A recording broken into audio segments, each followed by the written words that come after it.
കല്ലുമ്മക്കായ തോടോടെ വറുത്തങ്ങെടുക്കും. എന്താ രുചി! കോഴിക്കോട്ടെ തട്ടുകടകളിൽ കിട്ടുന്ന ഈ കിടിലൻ സാധനം പ്രത്യേക തരത്തിലാണ് പൊരിച്ചെടുക്കുന്നത്. കഴുകി പൊളിച്ചെടുത്ത കല്ലുമ്മക്കായക്കുള്ളിൽ മസാലക്കൂട്ട് നിറയ്ക്കലാണ് ആദ്യ പരിപാടി. മഞ്ഞപ്പൊടി, പെരുംജീരകം, മുളകുപൊടി, വെളുത്തുള്ളി, മല്ലിയില, കറിവേപ്പില, ഉപ്പ് എന്നിവ അരിമാവിൽ ചേർത്തെടുക്കുന്നതാണ് മസാലക്കൂട്ട്. മസാലക്കൂട്ട് നിറച്ച കല്ലുമ്മക്കായ എണ്ണയിലാണ് വറുത്തെടുക്കുന്നത്.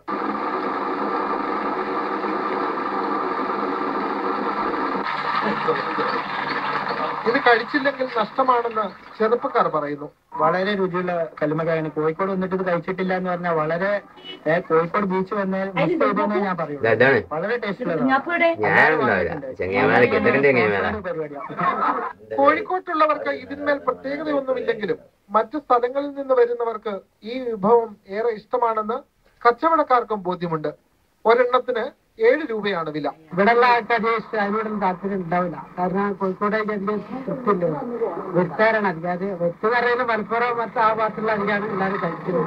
ഇവിടെ ജാസ്തി 500 വെച്ച് 500 തീരും. കാരണം ഫേമസ് സാധനമാണ്. കോഴിക്കോട്ട് വന്ന് ഈ കല്ലുമ്മക്കായ കഴിക്കുന്നതിലും ഒരു സുഖമുണ്ട്. ഈ നാടിന്റെ സ്വന്തം വിഭവമാണിത്.